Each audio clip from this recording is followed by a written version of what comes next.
입니다. 마가복음 14장 3절부터 9절까지 말씀 이 시간 함께 보겠습니다. 다 찾으신 줄 알고 우리 한 절씩 교독하겠습니다. 제가 먼저 3절 말씀 읽겠습니다. 예수께서 베다니 나병 환자 시몬의 집에서 식사하실 때에 한 여자가 매우 값진 향유 곧 순전한 나드 한 옥합을 가지고 와서 그 옥합을 깨트려 예수의 머리에 부으니 사람이 화를 내어 서로 말하되 어찌하여 이 향유를 허비하는가. 이 향유를 300데나리온 이상에 팔아 가난한 자들에게 줄 수 있었겠도다 하며 그 여자를 책망하는지라. 예수께서 이르시되 가만두라. 너희가 어찌하여 그를 괴롭게 하느냐. 그가 내게 좋은 일을 하였느니라. 가난한 자들은 항상 너희와 함께 있으니 아무 때라도 원하는 대로 도울 수 있거니와 나는 너희와 항상 함께 있지 아니하리라. 그는 힘을 다하여 내 몸에 향유를 부어 내 장례를 미리 준비하였느니라. 함께 읽겠습니다.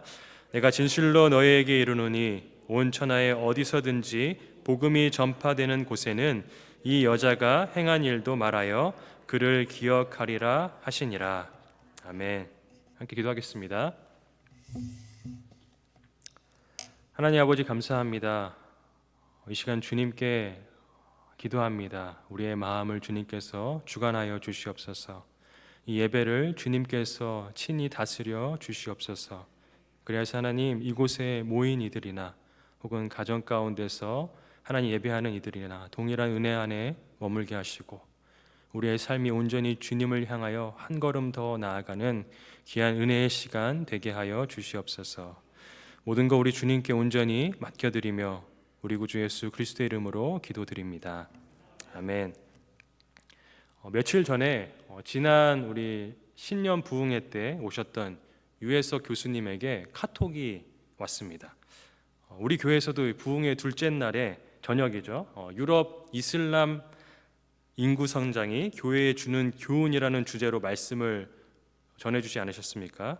이제 교수님께서 같은 주제를 가지시고 달라스에서도 강의를 하셨는데 그 강의를 감명 깊게 들으셨던 미주 기독일보 사장님이 그 강의 내용을 잘 정리하셔가지고 기사로 쓴 것입니다. 그 기사를 저에게 카톡으로 교수님께서 보내주셨습니다. 그 기사 중에 한 부분을 우리 성도님들도 다시 한번 생각해 보실 수 있도록 제가 읽어드리겠습니다. 기독교가 종교적 욕구를 채워주지 못하고 골고다 산상에 십자가를 자신을 위한 도구로 전락시킬 때 이슬람이 몰려왔고 그에 대항할 만한 능력을 상실한 채 시간이 지나면서 기독교는 그 주권을 이슬람에게 내어주고 말았다. 한국 기독교는 초대교회의 원시적 복음으로 돌아가야 한다. 오늘날 이 시대가 탈기독교 사회라고 말하지만 그렇다고 해서 이 세상 안에 있는 사람들, 이 사람들 마음 안에 그것이 기독교인이든 기독교인이 아니든 상관없이 사람들 안에는 이 종교적인 욕구가 있는 것입니다. 이것마저도 사라져버린 것은 아니라고 말하는 것입니다. 이 웨스트민스터 신학교의 윌리엄 에드가 교수님도 이렇게 말씀하셨습니다. 아담과 하와의 범죄로 인해 전적 타락의 상태에 빠진 우리 인류는 하나님의 자리를 대신할 것들을 계속해서 찾게 됩니다. 그렇게 발견하게 되는 하나님이 아닌 각각의 것들은 하나의 이념이 되어 우리의 생각을 지배합니다.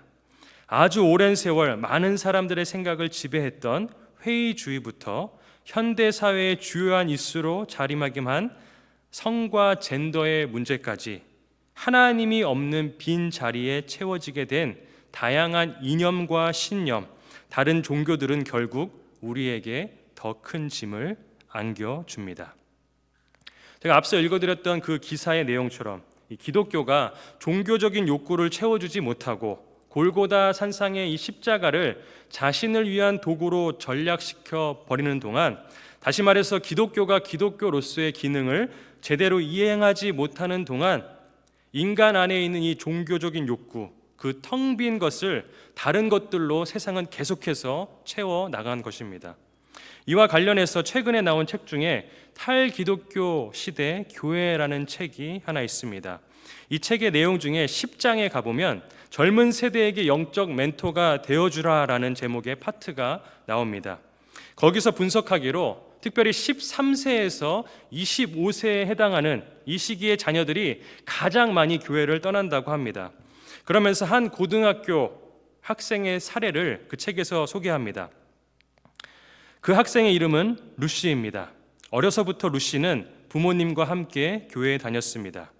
그런데 고등학생이 되고 난 다음 부모님이 교회에 점점 나가지 않게 되면서 자신도 교회와 멀어지게 되었고 결국 교회를 다니지 않게 되었습니다. 그러면서 이런 질문을 저자가 스스로에게 던집니다. 루시와 같은 자녀 세대들이 교회를 떠나가는 길을 걸어가지 않도록 우리는 어떻게 도울 수 있을까요? 루시는 자신이 떠난 이유를 그 책에서 이렇게 말하고 있습니다. 교회가 성경을 분명히 혹은 충분히 자주 가르치지 않았고 교회에서 하나님을 경험하지 못했다고 생각했기 때문에 도움이 되지 않는 교회를 떠났습니다. 그리고 저자는 덧붙여서 이런 답을 적습니다. 부모님이 그 시기에 교회를, 그리스도를 중시했다면 그녀는 떠나지 않았을지도 모른다. 이것이 뭘 의미합니까? 누군가가 순수하게 복음을 붙잡고 이 복음이 얼마나 우리의 인생 가운데 중요한지를 담대하게 가르치고 전하는 그 기독교로서의 기능을 온전하게 감당했다면 이러한 일들이 발생하지 않았을 가능성이 높다는 것입니다. 앞서서 말씀드렸던 기사의 내용도 동일한 것 아닙니까? 기독교가 기독교로서의 기능을 제대로 발휘했다면 오늘날 이 시대처럼 탈기독교 사회가 가속화되지 않았을 것이라고 분석한 것입니다. 그럼 누가 이 복음을, 기독교로서의 기능을 온전히 감당할 수 있도록 그 담당자가 되어야 하겠습니까? 유해석 교수님이 말씀하신 이 시대적인 상황, 또 최근에 나온 이 책이 보여준 기독교의 현실을 이렇게 제가 바라보면서 오늘 말씀의 한 구절이 제 눈에 들어왔습니다. 오늘 보면 9절 말씀입니다. 내가 진실로 너희에게 이르노니 온 천하에 어디서든지 복음이 전파되는 곳에는 이 여자가 행한 일도 말하여 그를 기억하리라 하시니라. 예수님께서는 우리가 이미 알고 있는 것처럼 이 기독교가 어떤 길로, 교회가 어떤 길로 가야 하는지를 분명하게 가르쳐 주셨습니다. 전혀 새로운 것이 아닙니다. 예수님을 따르는 모든 그리스도인들, 그리고 교회는 온 천하 어디서든지 이 복음을 전파해야 한다라고 가르쳐 주셨습니다. 그것이 그리스도인이 살아가는 인생길입니다. 그리고 그것이 인생길이 되어야 마땅합니다. 이거 우리가 다 아는 사실 아닙니까? 그런데 제 눈에 들어왔던 부분은 사실 곧 이어 나오는 말씀이었습니다. 이 여자가 행한 일도 말하여 그를 기억하리라 하시니라. 왜 예수님께서는 이 복음이 전파되는 곳에 이 여자가 행한 일도 말하라고 하신 것입니까? 그냥 복음만 전하면 되지 왜 복음이 전하는 온천하에 이 여자가 행한 일도 전하라고 하셨습니까? 왜 그렇게 말씀하셨을까? 이 질문이 제 안에 들어오게 된 것입니다. 그런 질문을 가지고서 이 본문을 제가 다시 읽다 보니까 생각보다 답이 너무 쉽게 본문 속에 나타나 있었습니다. 6절 말씀입니다. 예수께서 이르시되 가만두라 너희가 어찌하여 그를 괴롭게 하느냐 그가 내게 좋은 일을 하였느니라. 이 여인이 예수님께 좋은 일을 했기 때문에 복음이 전파되는 곳에 이 여인이 행한 일도 전하라고 주님께서 명령하셨습니다. 그리고 이 여자가 행한 좋은 일을 제가 묵상하면서 오늘날 이 기독교가 복음 전파와 함께 반드시 회복해야 할 기능이 이 여자가 행한 좋은 일 가운데 담겨 있음을 발견하게 되었습니다. 이러한 맥락에서 오늘 본문을 우리가 함께 살펴보면서 오늘날 그 기능을 상실했다라고 진단받는 기독교가 다시금 복음의 영향력을 온 세대에게 나타내기 위해서 회복해야 할 기능이 무엇인지를 이 두 가지 부분에 걸쳐서 함께 점검해 보는 시간이 되길 바랍니다. 나아가 이를 통하여서 성도 개개인의 회복, 또 크리스찬 가정의 회복, 교회의 회복, 무너진 이 시대의 회복을 함께 꿈꿔보기를 소망합니다. 그럼 먼저 첫 번째로 예수님이 말씀하신 이 여인이 예수님께 행한 좋은 일이 무엇입니까? 그것은 말씀의 실천입니다. 복음 전파만 중요한 것이 아니라 말씀의 실천이라는 기능이 함께 할 때에 회복의 역사가 일어나는 것입니다. 복음이 무엇입니까? 제가 가진 성경 사전에는 복음을 이렇게 정의 내리고 있었습니다. 복음은 미리 약속하신 하나님의 아들 예수를 다윗의 후손으로 나게 하시고 죄인을 구원하시기 위해 십자가에 못 박혀 죽게 하시고 부활시키심으로 예수를 주와 그리스도로 믿는 모든 사람에게 구원을 주신다는 것이다. 이게 복음입니다. 너무 간단하고 우리가 다 알고 있는 사실입니다. 예수 그리스도가 이 복음의 핵심입니다. 그 예수님을 메시아여 주인으로 믿는 모든 사람은 세상은 결코 줄 수 없는 완전한 회복과 완전한 새 생명을 얻게 된다는 것이 바로 복음입니다. 그런데 우리가 이 복음의 정의를 성경적으로 잘 아는 것도 너무나 중요하지만 반드시 이와 함께 알아야 하는 것이 무엇입니까? 참된 신앙의 지식은 참된 신앙의 실천으로 이어져야 한다는 것입니다. 이 복음이 진리라는 것을 안다면 이 복음은 우리 안에 역사하게 되고 이 역사하는 복음은 우리 삶 가운데 참된 실천으로 이어질 수밖에 없는 것입니다. 야고보 사도도 행함이 없는 믿음은 헛것이고 심지어는 죽은 것이다 라고까지 강력하게 선포하지 않았습니까? 오늘날 이 기독교도 교회도 성도도 복음을 이해하지 못했거나 말씀을 알지 못해서 위기를 맞고 있는 것이 사실은 아닙니다. 오히려 그 진리대로 복음대로 그 알고 있는 말씀대로 이어지는 실천의 영역에서 무너졌기 때문에 오늘날 탈기독교 사회가 가속화되고 있는 것입니다. 그런 관점에서 오늘 본문의 여인은 들은 말씀대로 행하는 삶의 모습을 보여주었습니다. 오늘 본문 3절 말씀을 보시기 바랍니다. 예수께서 베다니 나병 환자 시몬의 집에서 식사하실 때에 한 여자가 매우 값진 향유 곧 순전한 나드 한 옥합을 가지고 와서 그 옥합을 깨뜨려 예수의 머리에 부으니. 여기서 식사하실 때라는 말이 사용되지 않았습니까? 이 말은 식사하는 중간에 갑자기 여자가 들어왔다는 것을 말합니다. 들어온 것만이 아니라 들어와서 가지고 온 옥합을 깨뜨려서 식사를 하고 계신 예수님 머리에 부어버린 것입니다. 이런 것과 똑같습니다. 갑자기 지금 누군가 들어와서 물병을 가지고 와서 제 머리에 부어버린 것입니다. 여러분 그 상황을 어떻게 보시겠습니까? 그럴 수도 있지 이렇게 생각하시겠습니까? 동일한 상황이 펼쳐진 것입니다. 예수님이 식사하고 있는데 갑자기 초대받지 않은 여인이 그 식사하는 중간에 들어와서 식사하고 계시는 예수님 머리에 이 향유를 부어버린 것입니다. 어떻게 보면 굉장히 예절이 없는 행동 아닙니까? 그리고 여인이 남자들이 식사하는 자리에 초대받지 않았음에도 들어왔다는 사실이 그 당시 가지고 있던 유대교의 전통 안에서 받아들일 수 없는 행동이었습니다. 굉장히 문제가 되는 행동이 될 수 있는 것입니다. 그런데 재미있는 것은 무엇입니까? 주변에 있던 사람들이 이 여자의 예의 없어 보이는 행동에 경악한 것이 아니라는 사실입니다. 오히려 무엇에 경악하고 있습니까? 4절과 5절 말씀을 보시기 바랍니다. 어떤 사람들이 화를 내어 서로 말하되 어찌하여 이 향유를 허비하는가? 이 향유를 300데나리온 이상에 팔아 가난한 자들에게 줄 수 있었겠도다 하며 그 여자를 책망하는지라. 그 여자가 보인 행동에 관심 있는 것이 아니라 저거 얼마짜리인데 아깝게 왜 저랬지? 계산적인 마음이 훨씬 더 옆에 있던 사람들에게 강하게 있었습니다.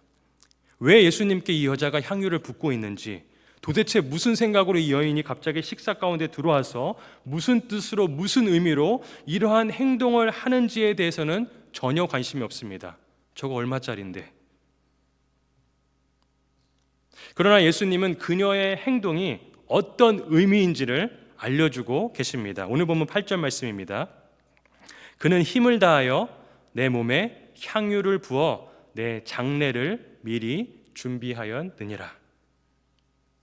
요한복음 12장 말씀에 보면 이 여인을 나사로와 마르다의 누이인 마리아라고 소개하고 있습니다. 마가는 이 여인의 이름을 넣지 않았지만 요한은 이 여인이 마리아다라고 말합니다. 그녀가 어떤 사람이었는지 누가복음 10장을 보면 우리가 유추해 볼 수 있습니다. 누가복음 10장 39절에 이런 말씀이 있습니다. 그에게 마리아라 하는 동생이 있어, 나사로에게 마리아라 하는 동생이 있어 주의 발치에 앉아 그의 말씀을 듣더니. 마리아는 어떤 자매입니까? 예수님 오신 상황에서 마르다는 열심히 음식을 준비합니다. 그러나 그 상황 속에서도 마리아는 예수님의 말씀을 듣기 위해서 가까이서 그 좋은 편을 택하였다라고 말하는, 말씀에 집중하고 말씀을 사모하고 말씀을 배우길 원하는 그러한 자매였습니다. 그 자리를 뺏기지 않으려는 강한 의지를, 말씀에 대한 갈급함과 강한 의지를 가진 사람으로 설명되고 있는 것입니다.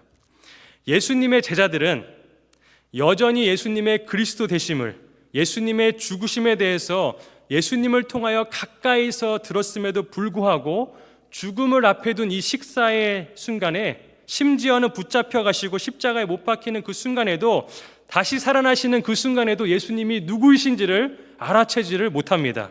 가까이에서 말씀을 듣고 가까이에서 말씀을 배웠던 제자들은 예수님이 메시아인지 상관이 없습니다. 예수님이 그리스도이신지, 예수님의 죽음이 무엇을 의미하는지, 예수님께서 가르쳐 주신 말씀이 무엇인지, 구약 성경에서 어떤 의미로다가 예수님을 설명하고 있는지에는 관심이 없습니다. 그저 자신들의 삶에만 관심이 있던 자들이었습니다. 그러나 마리아는 어떻습니까? 예수님 발치에서 들었던 그 말씀을 붙들었습니다.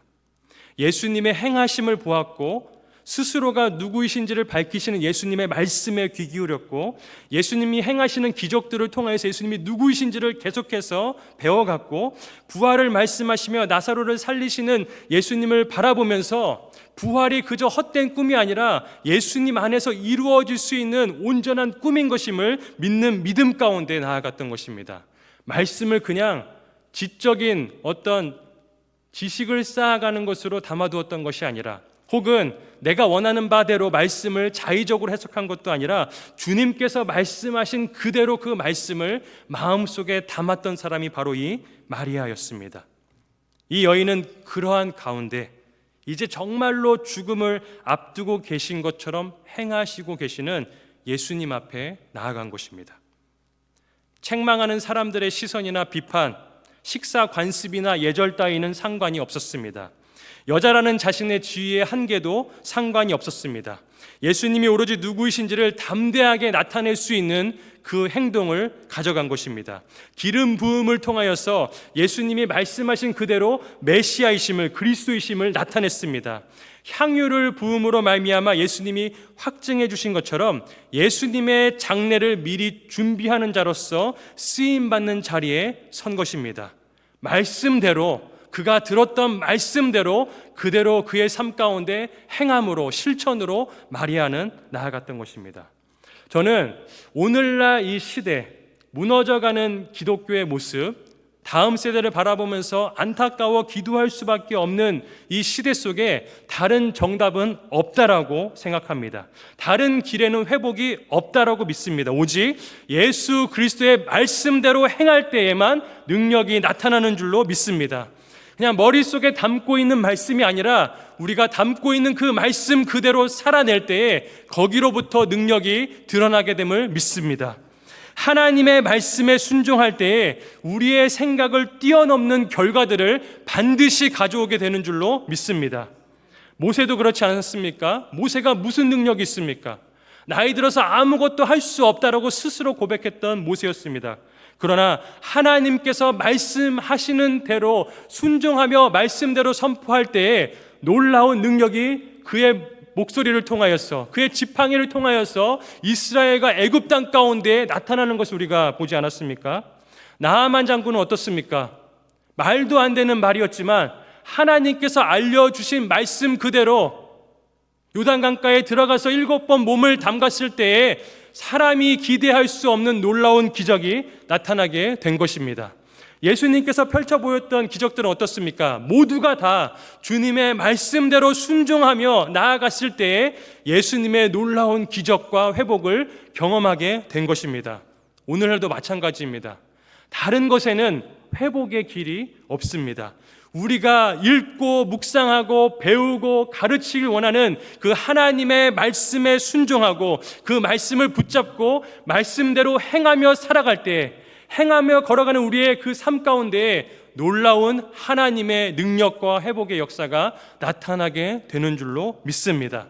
우리의 가정에서, 우리의 일터에서, 우리의 교회에서 우리가 배우고 듣고 깨달은 그 말씀대로 행할 때에 능력과 역사가 나타나는 줄로 믿습니다. 저는 우리 모두에게 이 질문을 던집니다. 그럼 나는 이 말씀을 이제 어떻게 대할 것인가? 말씀을 실천하려면 내게 말씀이 먼저 있어야 합니다. 말씀을 사모하는 자리에 나아갈 수 있는 저와 우리 모든 성도님들 될 수 있기를 주님의 이름으로 축복합니다. 정말 주중에 시간이 바쁘고 너무 어려워서 큐티할 여유조차 없고 혹은 믿음이 연약해서 큐티가 뭔지도 모르겠는 분들이 있을 수도 있습니다. 그렇다면 예배를 사모하는 마음으로 우리 담임 목사님의 설교를 그냥 주일날 한 번 와서 듣는 걸로 끝내버리는 것이 아니라 유튜브에도 올라와 있지 않습니까?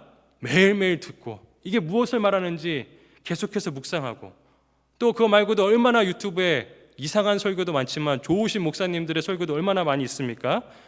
만약에 누구 목사님의 설교를 들어야 할지 고민이시라면 우리 목사님께 물어보시기 바랍니다. 그걸 통해서 매일같이 하나님의 말씀을 듣고 하나님의 말씀이 무엇을 의미하는지 성령님께서 깨닫게 하시는 그 말씀을 풍부하게 채워나감을 통하여서 그 말씀이 내 삶 가운데 순종과 실천으로 드러날 수 있도록 그 길을 놓지 않고 걸어갈 수 있는 우리의 삶이 되어야 할 줄로 믿습니다. 그 말씀을 나는 이제 마주하는 내일 하루의 삶에서 어떻게 대하고 있는지를 늘 살피시면서 말씀이 내 삶 가운데 실천으로 드러날 수 있는 그 길, 그래서 그 말씀의 능력이 일어나는 회복의 길을 경험하는 우리 모두가 될 수 있기를 주님의 이름으로 축복합니다. 그런가 하면 두 번째로, 예수님이 말씀하신 이 여인이 예수님께 행한 좋은 일은 제때 드린 헌신입니다. 이 여인이 향유를 깨트렸을 때, 그 옥합을 깨트렸을 때 사람들이 경악하고 화를 냈던 이유가 무엇이었습니까? 4절 말씀을 다시 보시면, 어떤 사람이 화를 내어 서로 말하되 어찌하여 이 향유를 허비하는가? 쉽게 말해서 아깝다는 것입니다. 예수님께 부어버리는 것 낭비라는 것입니다.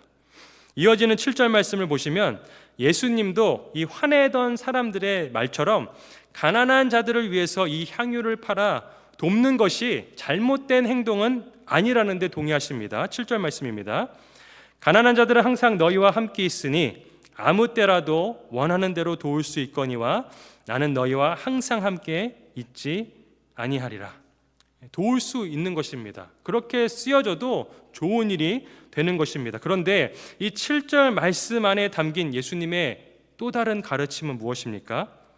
아무 때라도 언제든지 할 수 있는 일과 지금 아니면 안 되는 일이 존재한다라는 것입니다.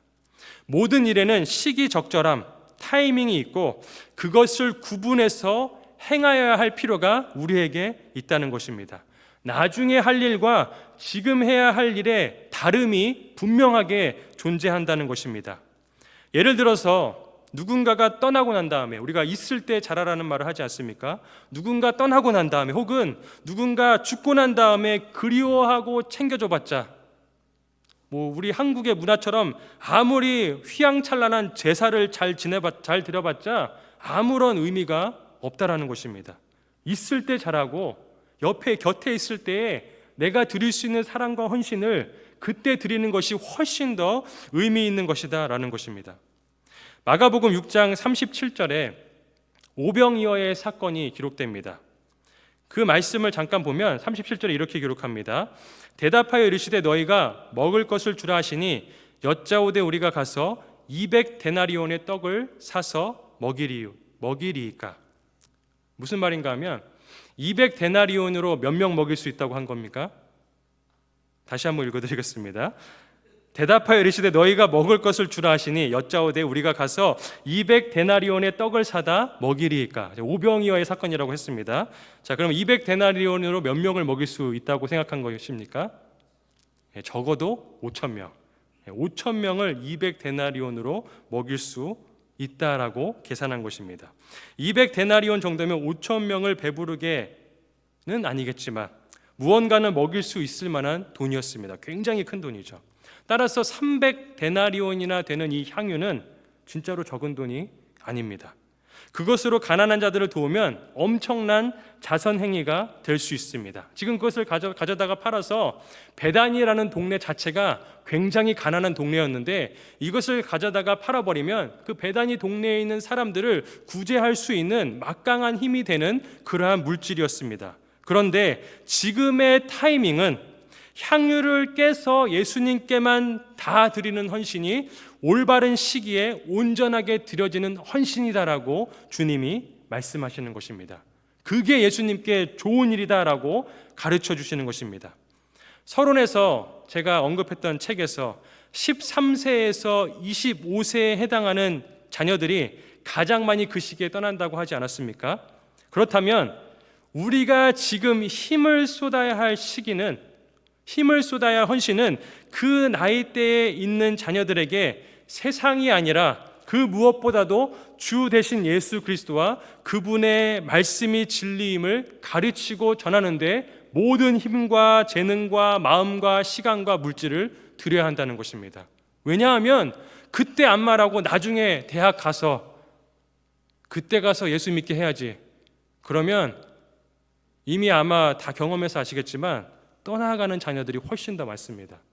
언제 해야 됩니까? 13세에서 25세 때에 해당하는 자녀들이, 지금 그런 자녀들 데리고 계신 분들은 나중이 아니라 지금 부모로서, 복음 전파자로서 목숨 걸고 이 아이들에게 다른 것이 중요한 것이 아니라 예수 그리스도가 가장 중요하고 그분의 말씀이 진리인 것을 지금 가르쳐야 한다는 것입니다.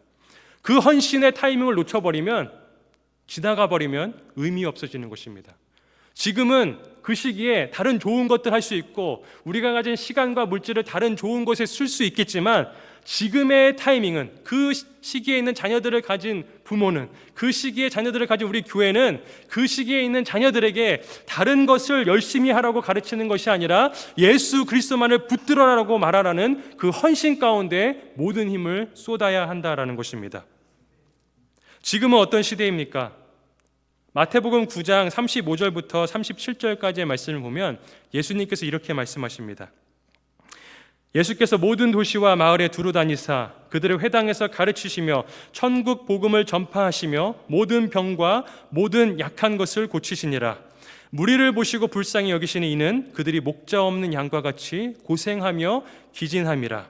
이에 제자들에게 이르시되 추수할 것은 많되 일꾼이 적으니. 무엇입니까? 일꾼이 없다라는 것입니다.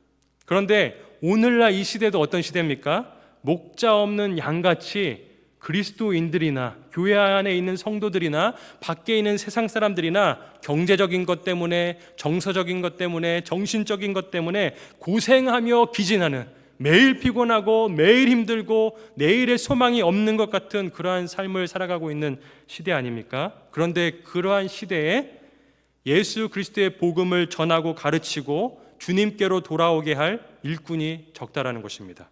오늘 이 시대도 그렇게 기진맥진한 시대임에도 불구하고 일꾼이 똑같이 없는 시대입니다. 부목회자도 찾기 어렵다고 목사님이 지난주에 말씀하시지 않았습니까? 다음 세대 목회자 찾기는 훨씬 더 어려운 시대입니다. 아마 다 그렇지는 않으시겠지만 이러한 시기에 사무엘이 나타나기를 기대하는 마음으로 기도 올려드렸던 한나처럼 내 자녀가 다음 세대의 목회자로서 세워주시옵소서 기도하라고 한다면 기도하실 성도님이 얼마나 있겠습니까? 우리 산호세 온누리교회는 많이 있었으면 좋겠습니다. 그렇지 않습니까? 남의 자식이 목회자하고 선교사 한다면 그렇게 훌륭한 길을 내 자식이 한다면 한 번 더 기도해봐. 실제적으로 제가 전에 섬겼던 교회에서 중고등부를 섬기셨던 그 목사님이 얘기하실 때 어떤 한 학생이 자기는 목회자로서의 길을 걸어가야겠다, 이런 고민을 가지고선 찾아왔다는 것입니다. 그런데 그 부모님이 오시더니 절대 그 길 가지 말게 해달라고 간곡하게 이 목사님한테 부탁했다라는 그런 이야기를 들은 적도 있습니다. 실제적으로 그렇게 됩니다. 부목회자 찾기도 어렵고 다음 세대 목회자도 찾기 어려운데 누구도 일꾼으로 보내기를 주저하는 그런 시대 속에 살아갑니다. 왜 그렇습니까? 고생길이니까. 근데 정말 우리가 예수 믿는 것이 고생길입니까? 우리 지금 예수 믿고 있는데 예수 믿는 것이 고생길입니까? 가장 기쁘고 좋은 길이고 행복한 길이어야 하는데, 그런 목회자로서 걸어가는 그 길도 가장 기쁘고 행복하고 즐거운 길이어야 되지 않겠습니까? 제가 목회자로 섬기고 있는데 저는 불행해 보이십니까? 행복합니다. 우리 리더로 섬기시는 모든 목자, 부목자님들도 행복하신 줄로 믿습니다.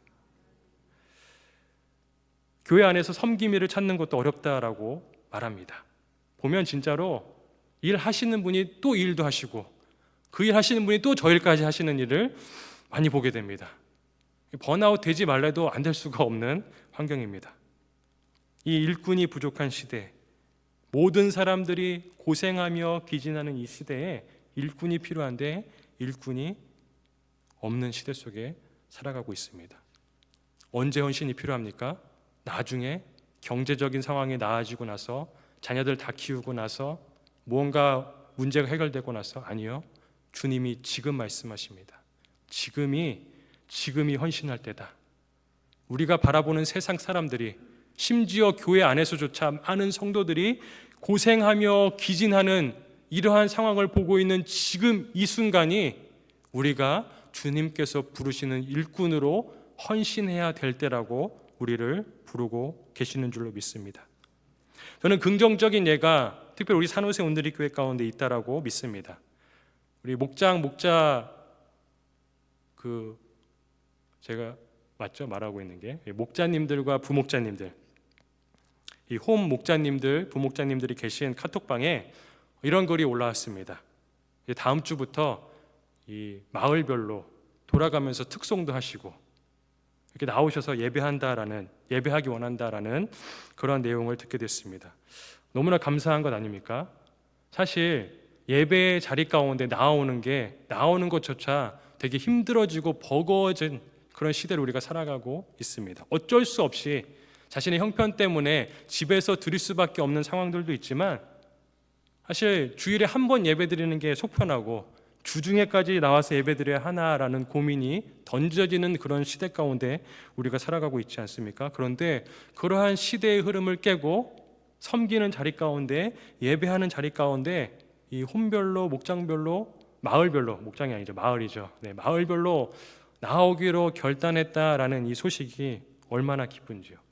또 이번 주에 주보에 보시면 단기 선교 관련된 모집 공고가 나갑니다. 여기에도 저는 지난해 다시금 회복됐다고 했는데 올해에는 더 많은 분들이 이 선교지에 나가는데 동참했으면 참 좋겠습니다. 단기 선교도 그런 의미로 보면 사실은 낭비 아닙니까? 그 돈이면 비행기값 한 사람당 1,000불, 2,000불 하는데 그 돈 가지고 그냥 주변에 있는 사람들 도와주면 훨씬 더 나은 것 아닙니까? 그런데 그렇게 섬겨야 할 때가 있다라는 것입니다. 그렇게 섬기는 방식이 필요한 헌신의 모습도 있다는 것입니다. 주님이 부르시는 그 자리 가운데 우리가 기꺼이 즐거워하는 마음으로 나아갈 수 있기를 주님의 이름으로 축복합니다. 헌신에 대해서 말하지만 이 헌신에 대한 오해가 없기를 바랍니다. 8절 말씀을 보시면 이렇게 기록합니다. 그는 힘을 다하여 내 몸에 향유를 부어 내 장례를 미리 준비하였느니라. 제가 지금 일꾼이 필요하고 헌신이 필요하다 그래서 여지껏 하고 계신 것들 모두 다 내려놓고 여러분의 모든 자녀를 다 목회자로, 선교사로 보내라고 말하는 것은 아닙니다. 여기서 8절에 말하는 힘을 다하여 라는 말은 모든 것을 다 드렸다라는 말이 아닙니다. 그녀가 가지고 있었던 것 중에 가장 값진 것을, 할 수 있는 대로 가장 좋은 것을 그녀가 드렸음을 말하고 있습니다. 마리아는, 이 여인은 그의 모든 인생, 앞으로 살아가는 전생에, 그리고 그녀가 앞으로 살아갈 모든 것들, 과거에 모았던 모든 것들, 집안에 있는 전 재산을 갖다가 다 바친 것이 아니라 그녀가 가지고 있던 것 중에 가장 좋은 것을 갖다 드린 것입니다. 갑자기 구매해서 이것을 사다가 예수님께 부은 것도 아니라 이미 그 집 안에 가지고 왔던 것 중에서 가장 값진 이 향유 옥합을 예수님께 드린 것입니다. 그녀가 표현할 수 있는 것 중에서 가장 주님께 드릴 수 있는 헌신의 아름다운 것으로 주님께 드린 것을 말합니다. 저는 우리 성도님들에게 권면합니다. 모든 인생 가지고 계신 전 재산, 이것을 다 교회에다 드리고 모든 인생을 전부 다 목회자로서, 선교사로서 다 드리라고 말하는 것이 아닙니다. 우리의 긴 인생, 길면 긴 인생, 짧으면 짧은 인생, 그 중에 1년, 그 중에 2년, 혹은 그 중에 3년, 그 시간들을 통째로 주님께 드리는 게 낭비입니까? 1,000불, 2,000불의 비행기값, 우리가 앞으로 쓰고 모아갈 그 많은 물질 중에 이 순간의 1,000불, 그렇게 보면 이것은 낭비입니까? 아까운 것입니까? 저는 그렇지 않다라고 생각합니다. 그리고 주님께서는 없는 것 빚져가면서 주님 앞에 갖고 나와 드리라는 것이 아닙니다. 우리가 갖고 있는 것 중에 나이가 들었건 나이가 어리건 내가 부자건 내가 가난하건 상관없이 내가 지금 있는 그 형편에서 드릴 수 있는 가장 귀한 것을 지금 드리라고 주님께서 권면하고 있다는 것입니다. 내가 번 돈이 얼마 없고 내가 드릴 수 있는 것 중에 가장 큰 돈이 10불이라면 그 10불 드리는 것처럼 그것조차도 주님께서 가장 크게 받으시는 우리의 귀한 헌신이 될 수 있다는 것입니다. 내가 드릴 수 있는, 가진 것 중에 드릴 수 있는 가장 귀한 헌신이 무엇인지를 생각하시고 그 헌신을 주님께 드릴 수 있는 저와 우리 모든 성도님들 될 수 있기를 주님의 이름으로 간절히 부탁드립니다. 말씀을 마무리합니다. 제가 앞서 말씀드렸던 그 유해석 교수님의 강의를 요약한 기사 말미에 그 기사를 쓰신 분이 이렇게 결론을 내리셨습니다. 무엇보다 교회가 성경이 말하는 교회가 될 때, 모든 크리스천들이 크리스천에 맞는 정체성과 삶과 행동을 보여줄 때 탈기독교 시대의 오명은 막을 내리고 다시 교회 부흥의 시대가 찾아올 것이다. 제가 서론부터 말씀드린 맥락과 같은 맥락 아닙니까? 말씀대로 따라 살고 우리가 가진 것 주님께 헌신하며 그렇게 행동으로 보여줄 때 탈기독교 시대라는 오명은 반드시 막을 내리게 될 것입니다. 내가 하는 것이 아니라 주님께서 약속하신 말씀대로 그렇게 반드시 이루실 것입니다. 수험생은 뭘 잘해야 합니까? 공부를 잘해야 합니다. 수험생이 공부 빼고 다른 거 잘하면 말이 안 되는 거 아닙니까? 그리스도인은 그럼 뭘 잘해야 하겠습니까? 말씀대로 살아가는 것, 그거 잘하면 됩니다. 그것만 잘하면 되는 것입니다. 믿음의 길을 걷는 그 헌신의 삶 가운데 내 욕심과 계획 내려놓고 주님 말씀대로 헌신하는 그 자리 가운데 나아가는 것 잘하면 탈기독교 시대의 오명은 반드시 끝나게 될 줄로 믿습니다. 그리고 놀라운 회복과 자녀 세대가 주님께 돌아오는 놀라운 기적과 부흥의 역사가 이곳에서 이루어지게 될 줄로 믿습니다. 예수 그리스도를 나를 위한 도구로 전락시키는 것이 아니라 다시 순수하게 복음을 붙잡고 말씀을 붙잡고 예수님이 보여주신 그 사랑 안에서 이 복음을 담대히 가르치고 전할 때, 말씀대로 살아가고 온전한 헌신으로 섬기며 나아갈 때에 주님께서 약속하신 회복과 부흥의 역사가 우리 교회 가운데, 이웃교회 가운데, 열방 가운데 드러나게 될 줄로 믿습니다. 우리 이것을 기억하면서 이 시간 함께 우리 찬양했으면 좋겠습니다. 내 마음의 주를 향한 사랑입니다. 내 마음의 주를 향한 사랑이 나의 말엔 다른 것이 아니라 주가 주신 진리로 나의 눈에는 주의 눈물 채워주셔서 내 입술엔 다른 것이 아니라 주님을 향한 찬양의 향기가 두 손에는 다른 것이 아니라 주님을 닮은 섬김이 나의 삶에 내 영광이 아니라 주의 흔적이 남게 하여 주시옵소서. 하나님의 사랑이 영원히 함께하리. 누구에게 영원히 함께합니까? 십자가의 길을 걷기로 다짐하는 사람에게, 순교자의 삶을 살기로 헌신하는 사람에게. 이럴 때 세상은 조롱할 것입니다. 박해할 것입니다. 계속해서 그 길 못 가게 유혹할 것입니다.